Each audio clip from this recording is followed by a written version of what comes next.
He used to play down in my local before he went global. It's a Dusty Sweeney country show.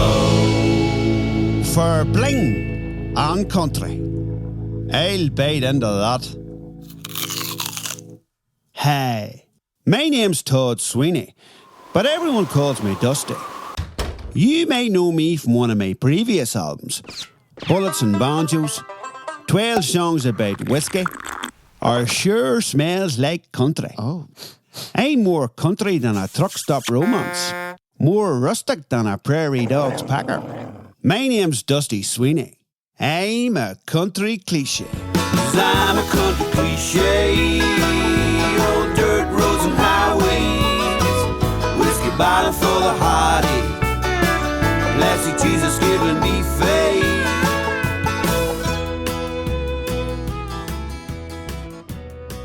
They say you are what you eat. Well, I've devoured a lot of country music over the years. As a young boy growing up in Northern Ireland, country was like mother's milk to me. But in this case, it was my father's ample country music chest that I suckled on. His country collection was like no other. My dad would send me off to sleep at night with that culinary tearjerker, She Made Love Crumble, or the Shoot 'em Up standard, Bullets for Breakfast, or my favourite Love Lost lyric, My Bed Springs Don't Bounce Anymore. Country music was in my DNA and my record collection. I was so enthralled with the Americana way of life, I even learnt to speak proper American with the Rosetta Stone CD and book called Yank It. Howdy doody, hombre. That roughly translates as, how you doing? In 1990, I moved to London to become a country music star. I guess you could say country music was as niche there as a non-alcoholic Irish lager. Country music? Folks just didn't swallow it. Although I did manage to create a bit of a stir and eventually became a regular fixture and found myself at the pinnacle of the subterranean alternative underground country music scene. And the golden whiskey bottle for the best mullet in a country video goes to Dusty Sweeney. In the early 90s, folks were experimenting with all sorts back then. My mid-length mullet and moustache combination will testify to that. It was around then when I heard an electronic dance mix version of old-time classic Cotton Eye Joe. And I became more curious than my heteroflexible ex-wife Tommy and joined me flatmate, an out-of-work postman named Eamon the Shaman, at an open-air rave in the Barwon Mountains of North Wales, where along with a 4-year-old female badger-faced sheep called Gladys, we were unwittingly abducted by aliens. Although there have been many alleged sightings of me over the years in England, mostly playing divorce parties for gratefully liberated spouses with a band called The Breakups. The divorce papers are through, you've parted, now let's party. I can assure you good folks, I was on the other end of the galaxy, getting probed and mind extracted by big-headed intergalactic invaders who also happen to love country music. When I was on my cosmic country tour, I used my time wisely and saw fit to record a few albums, which included Dusty Sweeney Live in Uranus, Rootin' Tootin' Shootin' Star, and Dusty The Late Years. Now, I've returned to Earth again, and since I've been away on my alien abduction tour, the country music that I knew and loved has also been kidnapped by pristine pop country acts who now think picking and plucking is an exfoliation and hair removal treatment. Folks, we've swapped saloons for salons, and even more tragically, folks don't sing about prison or coal mines anymore. Oh, she could keep you warm like a bag of coal, and she was mighty dirty too. I want to save country music and make Gingham great again. I want to tell the world my story about a parallel country music universe. Introduce you to some of its lesser known but no less intriguing characters, forgotten stalwarts, and batshit crazy boondock balladeers. During the Dusty Sweeney for Bling and Country series, I'll be taking you on an alternative Louisiana hayride through country music's backroads. We'll be stopping off at all the honky-tonks and prison joints. It'll be a trail of tears, alien abductions, and hugger-herd steer-stroking cowboys. We'll be covering a lot of turf folks, so be sure to pack a hip flask and a gun, just in case. Now, country music has moved beyond the backwater outhouse whistlers to 24-hour TV channels and megastar merchandising. Yes, folks, but that's only part of the picture.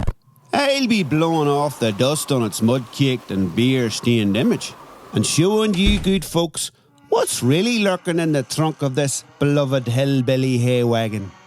In episode 1, I'm going to try and explain country music to folks as if they'd never heard the sexy, plunky sound of a banjo or the salacious, seductive twang of a pedal steel guitar. Imagine you just crashed your alien mothership in the cornfields of Kentucky. Grandpa's over in the porch playing clawhammer banjo, while Grammy's flat-footing away like a chicken on a hot plate, and you're left there scratching your intergalactic oversized head, wondering what the hell's a dill pickle rag? Well, hold off on that alien mind extraction just for a minute. Before Dusty Sweeney's finished with you, you'll be oversized head to toe in gingham, gluing George Jones bumper stickers to the back window of the mothership. So park up the UFO down at Tanya's Trailer Park Palace and let me show you around.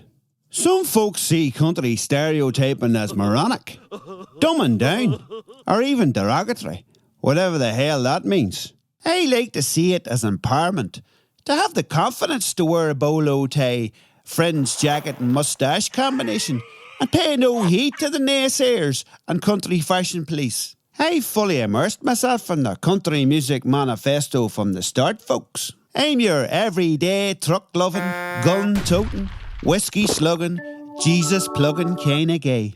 And to prove it, here's a song from my first album, Paid by the Note. It's yours truly, Dusty Sweeney and the Demon Drink, with I'm a Country Cliché. 1, 2, 3, 4. Well, life just throws you lemons. Mama said make lemonade. So I took my pain and I put it into this country song I made. If you could see it in your heart to buy my merchandise, it would ease that pain if you bought right into my musical stereotype. 'Cause I'm a country cliché, old dirt roads and highways, whiskey bottle for the heartache, plastic Jesus giving me faith.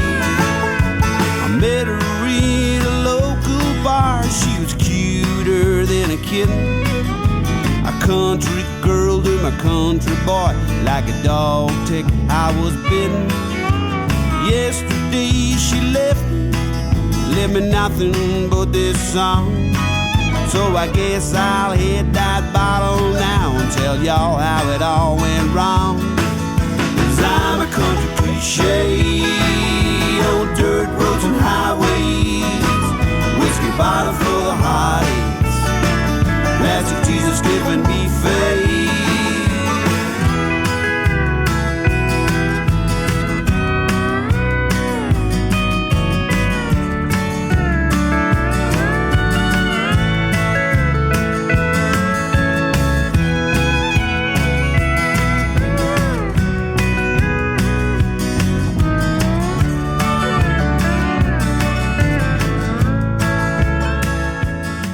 Country music is all about conflict.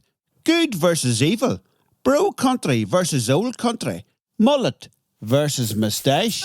Pastor Johnson once said to me, the temptation to enjoy life is too much sometimes. That's why we all have to make sacrifices. He only just cancelled the purchase of his third private luxury jet. What an incredibly selfless act. I know the Lord wanted Pastor Johnson to spread the good word far and wide, and with no expense spared. With its own devoted inbuilt entertainment suite, Divine Multimedia Centre, and on board heavenly spa salon, on angels' wings, he flies. Heaven's work certainly has its perks, folks. I could be tempted to take up the good book myself and spread the word, if I wasn't such a hopeless sinner. I mean to tell you, people, infidelity's rife in country music. Folks just can't keep their corned beef in their own freezers no more. As Pastor Johnson once said, temptation is everywhere. The girl next door, your cousin Sally Ann, or the entire soprano section of the Celtic Banjo Widows Tabernacle Choir. They're all just a hankering away. Nowadays, folks love to sneak around on the interweb, on country dating sites like Timber or kissingcousins.com. We're the cousin-loving internet company. I have to say, I've been having a few issues of my own recently, with the old coitus interruptus, as my Latin teacher used to say, when he was in the storeroom in the middle of trying to brief the French assistant, Mrs. Frisk. You see, I've been seeing a banjo detoxification therapist, the lovely Donna Pickett, once a week for my three-fingered banjo-picking hillbilly addiction. My name's Dusty. I have a banjo problem. Now, thanks to Donna, I'm only cruising 4 hours a day on the information highway. Mostly bluegrass banjo, naked Appalachian clog dancing, and dogs that yodel.com. Now, I feel I can really talk to Donna about the three-fingered fiend. You know, she doesn't judge me.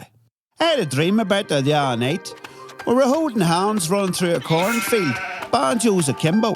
She was wearing a gingham catsuit, and I was in prison stripes. A wee number I got from the Whale Jailbird clothing range down at Connie's dark country-themed couture. She starts putting me in cuffs and a ball and chain and telling me I'm a very naughty boy. And then suddenly we both start singing that incarcerated courting classic, We Get On Swell in a Prison Cell. Then I woke up. I tell you what, that Smoky Mountain Goat's cheese is some stuff. Now, I know only too well when it comes to sinning, it's easy to fall foul to the fingers of temptation. Fortunately for us, the good Lord tempered our evil hankerings with country music's 7 deadly sins.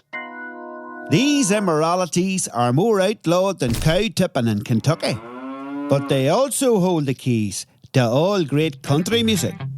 Now, should you defy country music's 7 deadly sins, that won't book you a place in the celestial city, but it will guarantee you a backstage pass through the rhinestone pearly gates of country music heaven, where God's played by Hank Williams. Now, coming right in at number 1 on country music's 7 deadly sins list is cheating. Cheatin is a devious and spineless act, but it truly is the backbone of classic country songwriting. We love to sing about finding knickers in the truck and lipstick on his shirt. It's no laughing matter, though, if you're the Mitch that was ditched or the jilted Jane on the receiving end of this clandestine behaviour. I've had my own trouble and tales of infidelity with my heteroflexible ex-wife Tommy, who went gambling on the sexual sweepstakes and kissed a girl and liked it. And I was left to explain this to my boy Merle. I had to go past the birds and the bees and straight on to the birds and the birds. Now, Merle, you see, you've got the birds over here and then you've got the bees. But forget about the bees for a minute. You see, that's the trouble, Merle. Your mother forgot all about this bee and now she's swanning around with another bird. Are you getting all this, son? Huh? I know. It's very nouveau. It kind of reminds me of the time my father sat me down with a very heavy heart and tried to explain the concept of cooking wine. Anyway, folks, first up on the Deadly Sin Jukebox, I've picked this song because it demonstrates our first sin so inappropriately. It's that dirty, flirting, stinking, two-timing country cheat, Hank E.Panky, with his adulterant classic, Cheatin' for a Reason.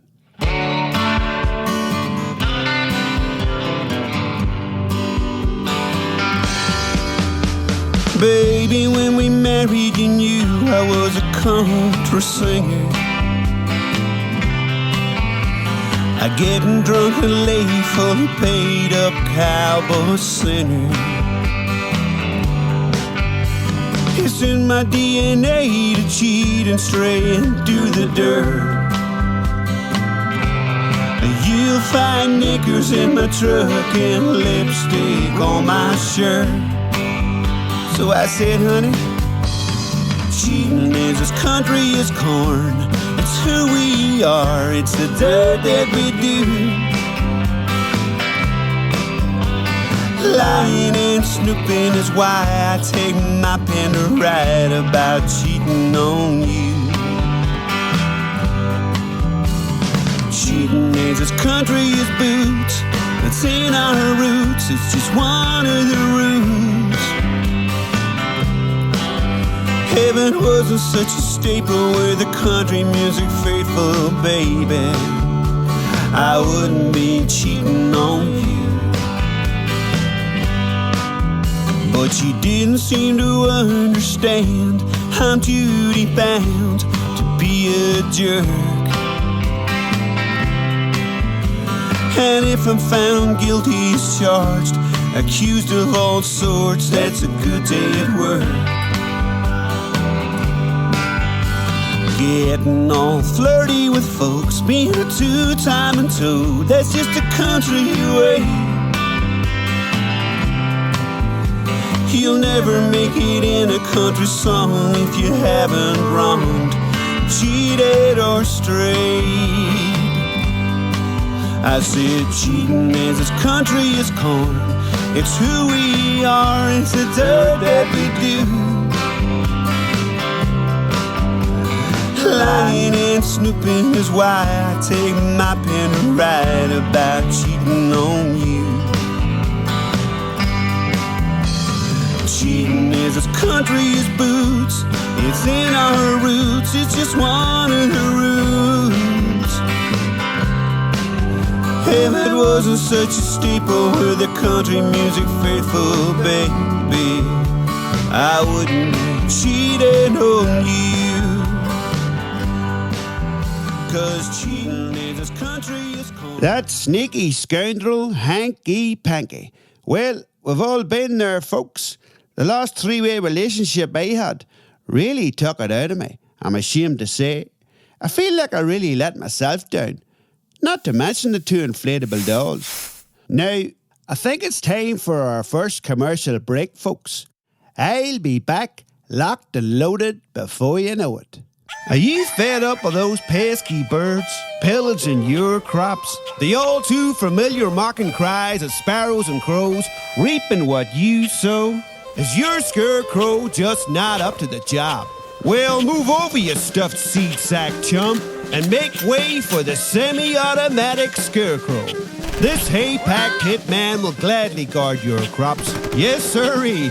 The SAS comes with an AK-47 military-style semi-automatic firearm. He's locked and loaded, and he's a real crow-getter. So don't let those winged marauders and feathered felons get away with it.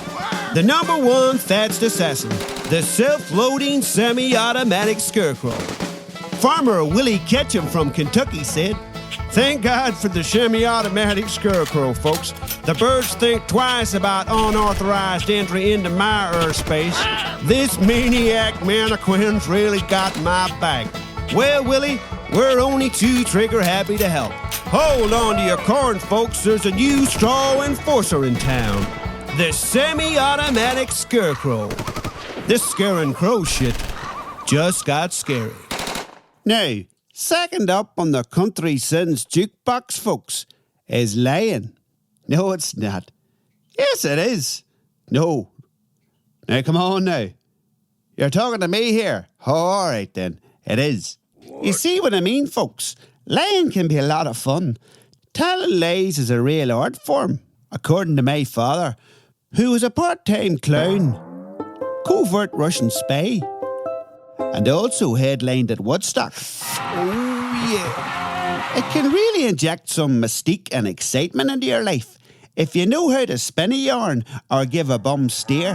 Barry Manilow was a second cousin of mine on my father's side. No way, John. Or if you're like Pinocchio, you've got a nose for a hoax and can lay like a rug, you can literally get away with murder. In this new world of fake news, alternative facts, and conspiracy theories. The truth is sort of retro, old school thinking now. It just doesn't have the same intrigue and allure as lies do. I mean, who wants to know the truth anyway? Sure, Donald Trump proved quite conclusively that truth as a concept really is overrated, along with dignity, integrity, and Meryl Streep. I had to tell my dog Liquor the other day, even though he knows me as daddy, I'm not his real birth father. Although myself and the waggy-tailed wee boy do share an uncanny penchant for the booze. I had to break it to him that his real father was an Italian greyhound crossed with a German shepherd. He didn't take it too well. He hit the Guinness very hard this week. That's the last time I'll tell the truth. Anyway, this next song is a tip of the hat and a wink of the eye to Porky Pies. Following on from our father and son heart-to-hearts, phony Tony McBride is offered some solid advice for life, passed down to him from his dutiful father. In the face of adversity, he urges the young gun to turn his back on ethics and principles and all those outdated righteous morals. Son, don't trouble your mind with the truth.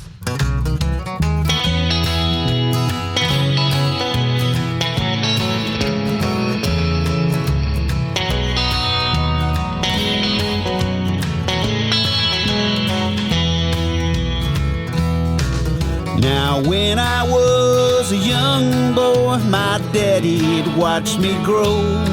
He said, soon you'll be a man one day, and there's things you ought to know. If you want to get on well in this life, well, here's what you gotta do. You need to learn how to bluff when the going gets tough, and don't trouble your mind with the truth.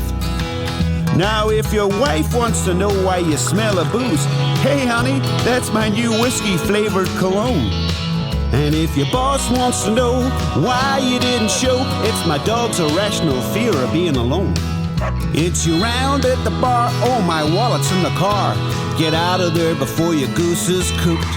You gotta look him in the eye, tell a big fat lie, and don't trouble your mind with the truth. You gotta learn to lie, son, and falsify. Work every scheme and con. And when needs must, and you gotta bust a flush, you gotta know how to dupe someone. If you wanna go places, you need to be barefaced when it comes to telling tall tales. You gotta purge and fake and prevaricate, but never let the truth prevail. Now if your wife comes home and you're in the arms of a woman, she was measuring you up for a suit. And if you pass the speed limit and the cops have pulled you in, tell them that the wind was pushing you. When a woman asks if her bum looks big on this, tell her that she's never looked so cute. You gotta look 'em in the eye, tell a big fat lie, and don't trouble your mind with the truth.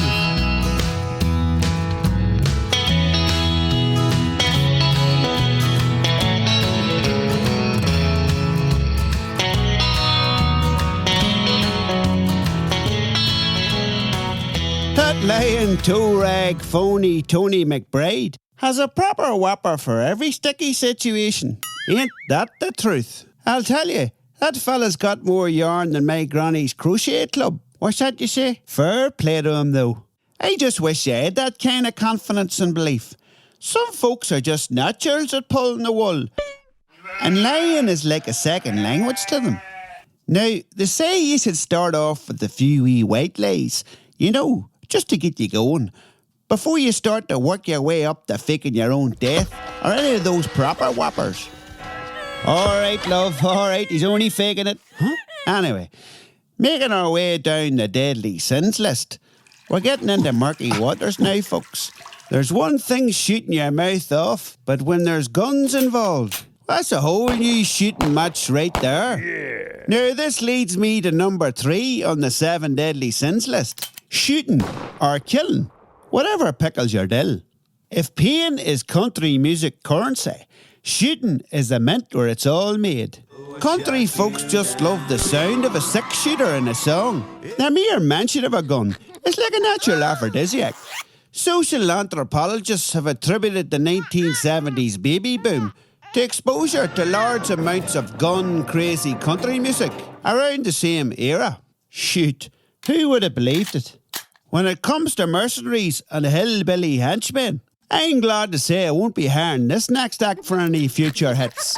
It's native Irish bluesman and well-known sozzled shaky hand, Eamon Toolow, with his character assassination, Bounty Hunter Blues. Ah, shit.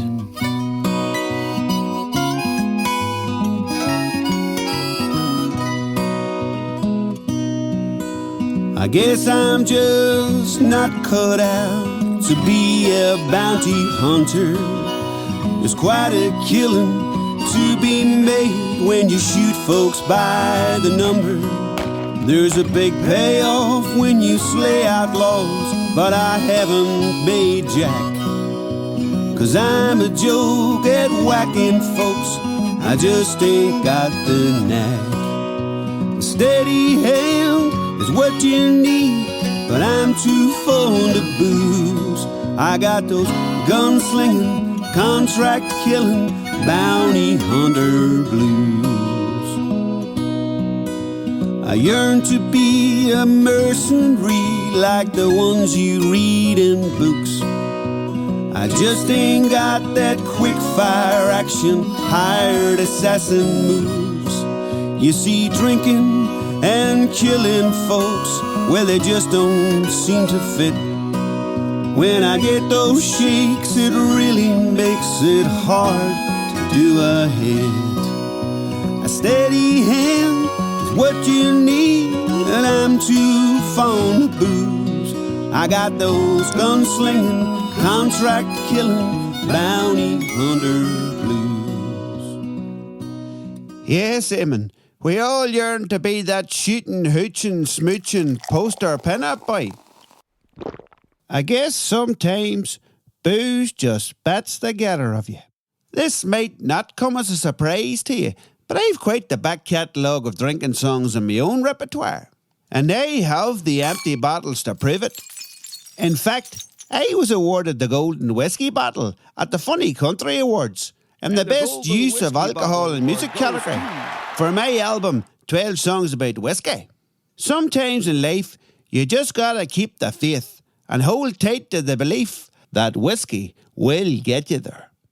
Booze is like oxygen in country music. It's the air that we breathe. And probably the reason why I haven't had a meaningful long-standing relationship. Country music without booze would be like making a key lime pie without the keys. Our next act on the deadly list is a tipsy tribute to the part booze has played in country music. From rustic lush and slurred country crooner, Drunken Duncan McGraw, with his own homebrewed classic. So wake up, Duncan, and take a bow. Deadly country sin number 4, Boozin. Okay, where do I sing? Country music without booze is like a blind guitarist without the blues. When you need that perfect blend, take pain and hurt, add liquor in.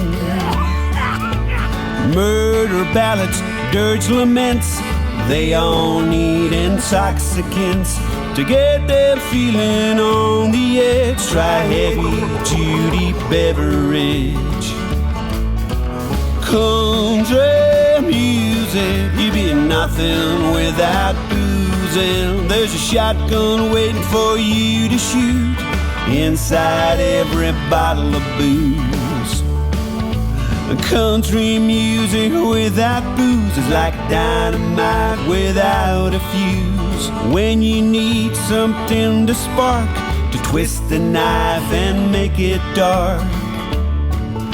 For desperation and despair, try some homemade liquor.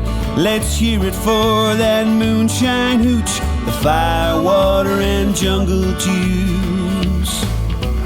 country music, you been nothing without boozing. There's a wife getting ready to... It sounds like drunken Duncan could do with a few days off the old Mountain Dew and get a bit more control over that tongue of his. Of course, booze is a big factor in folks losing their minds, their wives, husbands, and control of their heathen mouths. For Jesus' sake. This leads me nicely to deadly sin number 5, Blasphemin.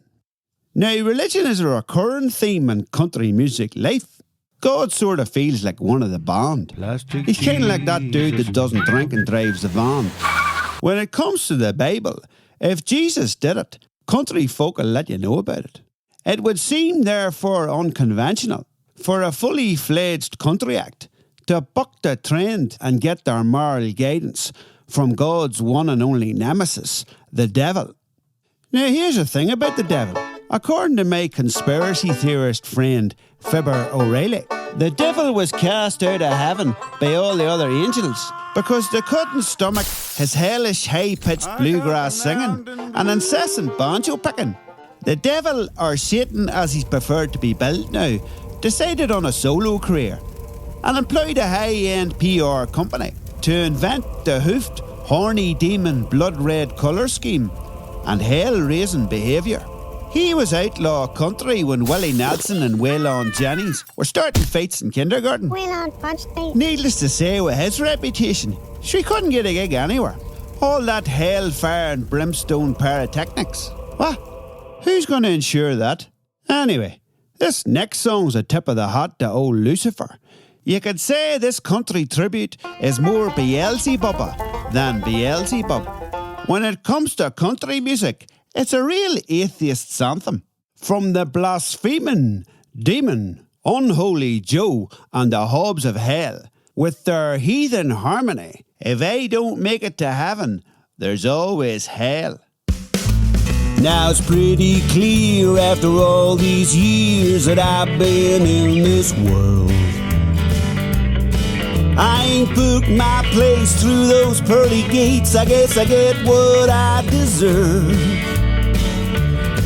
You see, I haven't been so squeaky clean, and when it comes to my farewell, I'm anticipating hanging with Satan in the lobby bar of his hotel. If I don't make it to heaven, there's always hell. 'Cause old Lucifer don't care if I behave myself. I can drink and cheat, that would be just swell. And if it gets too hot, a little whiskey on the rock should help. Since I was young, I've always done things that might seem out of place. I robbed a bank, dressed in drag, you should have seen the teller's face. I had whiskey for breakfast, pills for lunch, I got higher than the Empire State. I guess I strayed from the righteous way. I wasn't just good at being bad, I was great. If I don't make it to heaven, there's always hell. It don't matter a tick to old Nick if I behave myself. I could pick a fight with who I like and won't get expelled. Well, that's a whole lot of prairie dog talk right there, folks. Pardon my profanities, but Unholy Joe's as nutty as a squirrel's turd. Still, it's a great wee number, Blasphemin aside. Now, while I try to contemplate the afterlife and an all expenses paid holiday at Hotel Hell, as conjured up by Unholy Joe, let's hear a word from one of our wonderful sponsors. When it comes to dating, have you set your standards too high? Fed up of getting that slap in the face or beat it, you hideous loser, every time you proposition a hot girl or boy? Do you constantly imagine yourself with that film star hunk, that ripped hot fireman rescuing you from the hay barn blaze that you probably started? Well, don't kid yourself any longer. Please, allow us to. Down at the Beer Goggles Boutique, we can do wonders with ugly munters. Our 4 sheets to the wind soft focus shades can really make a minger look like a winner. Short and pasty sure looks tasty. Down at the Beer Goggles Boutique, we'll find the right sozzled specs for you. If you need something a little stronger to bring that skin-deep beauty to the surface, try our Moonshine Magnetism fully loaded focal lens, which scientifically replicates the effects of 5 solid days on the hooch. And ladies, from our shit-faced tasty range, we introduce Blind Drunk Hunk, the miracle drinker blinkers. Standards? What standards? From blitz to beautiful at the Beer Goggles Boutique. Everybody looks like models through our beer goggles. Now, we're all chance takers in one way or another, whether it's signing your life away down at Charlene's Shotgun Wedding Parlour. At Charlene's Shotgun Wedding Parlour, the up the duff wedding buff. Or just picking the right buckle to go with your new bullet belt. Some folks just take risking it to a whole nother level. They love the thrill of the unknown. A bit like when I tried going sober there for 2 weeks last year. I had it totally reached within myself, folks. I don't know where I get the strength from sometimes. Yes, I'm talking about those have-a-go heroes who jeer at jeopardy, wisecrack at recklessness, and mock in the face of menace. I'm referring to country music's 6th deadly sin, gambling. Losing it all on a poker game, falling into a whiskey bottle, and shooting folks in a drunken rage. As a songwriting formula, it's kind of hard to beat. Now, saloons have long been a feature of country and western life. It's where disputes get settled, blood gets spilled, and shooting irons are the last word. It kind of reminds me of my metalwork class in my old school. You teach you how to count your A's on the way out the door. Who threw that? Folks lived on their wits and were quick to temper. Many historians put that down to the heavy fabric and highly abrasive weave in their pants and constant daily chafing that they had to endure. I can highly recommend Uncle Gene's Saddle Rash Cream, folks.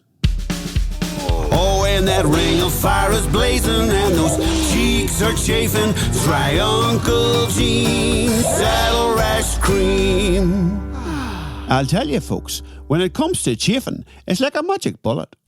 Now, here we have the 1970s classic, You Loaded the Dice, So I Loaded the Gun, by mandolin renegade Kenny Strummett, where he starts off at the crap table shooting dice and ends up shooting up the whole place.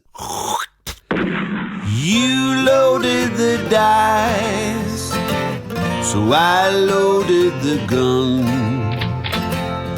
You cheated me, boy, so I shot you down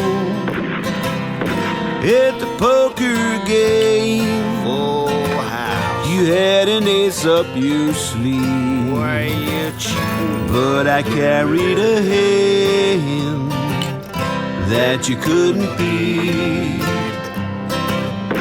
You loaded the dice, Get ready to draw. so I loaded the gun. You fooled me once, boy, you won't fool me again. You thought you'd be wise, but I guess you never planned Bartender, give me a whiskey. that you'd lose your life with the dead man's hand.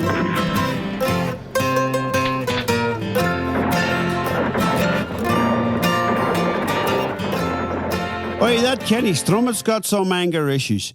I find listening to John Denver really helps. Now, old Grandpa Sweeney used to say, son, never gamble on anything you're not prepared to lose. Ironically, shortly after that, Grandpa lost his mind. Although he loved playing poker and blackjack with his friends, but as the years passed, the shootouts and the body count got too much. Granny used to say he could start a fight playing solitaire.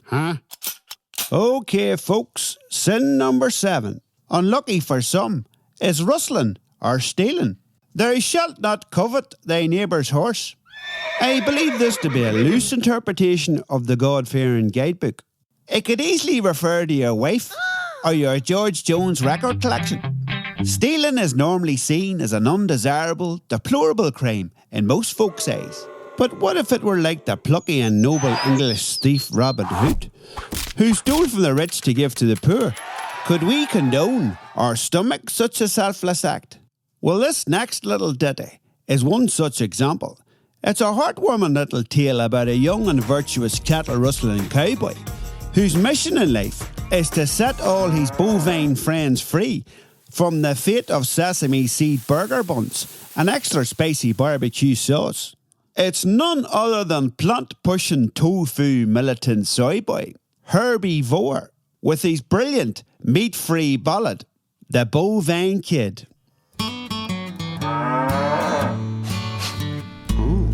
I'm a lonely vegan cowboy riding on the range. I'm a hugger, herd, steer, stroking dude.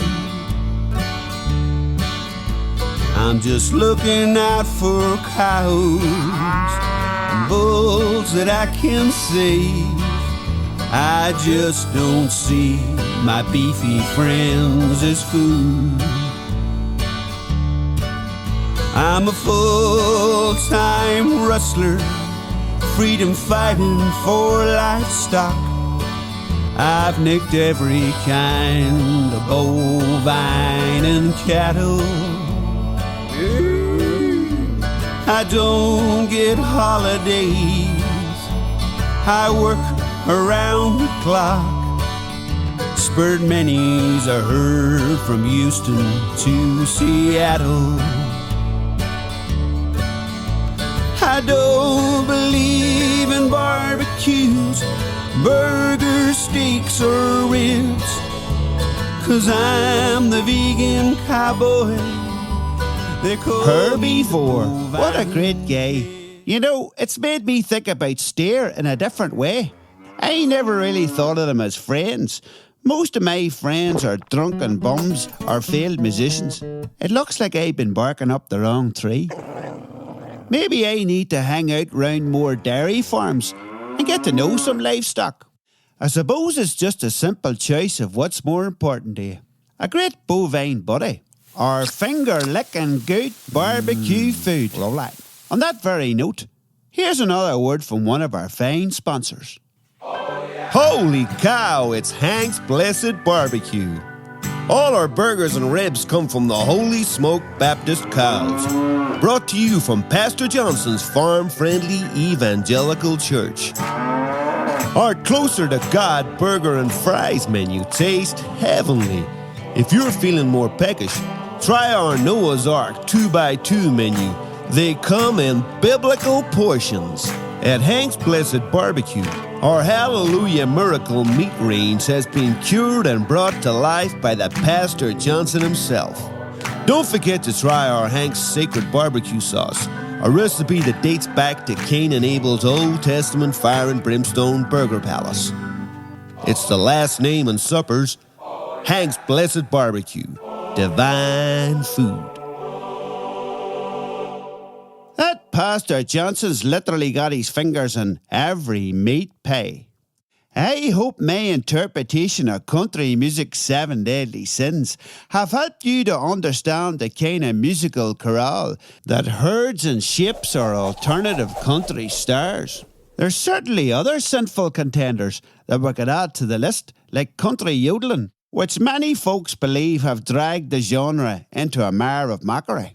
And this kind of tomfoolery has no place in the serious church of country music. Some folks see yodeling as a sexually confused cry for help.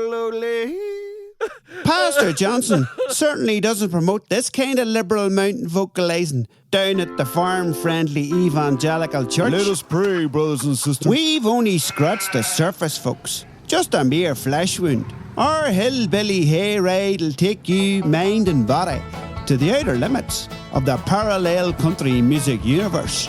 Brothers and sisters, I'll be getting the wagons in a circle in episode 2 of the Dusty Sweeney Cosmic Country Show for Bling on Country, in a bid to protect our beloved country music from the imminent threat of modern country. These soft, soap, pristine country protagonists have sadly besieged our wonderful country traditions and overrun us from every side with their pop-tinged melodies and their hair-straightened silky ways. We need backup, folks, and we need it fast. I'll be locked and loaded and leading the cavalry charge on this crusade, but we could certainly do with your help too. As my granny used to say, it takes a whole circus to raise a clown. So be sure to feed up on an home-cooked helping of Dusty Sweeney's country fare for Bling on country. Until then, keep peddling that pedal steel guitar and keep your high hand low. My name's Dusty Sweeney. I'm a country cliché. 'Cause I'm a country cliché. Old dirt roads and highways, whiskey bottle for the high.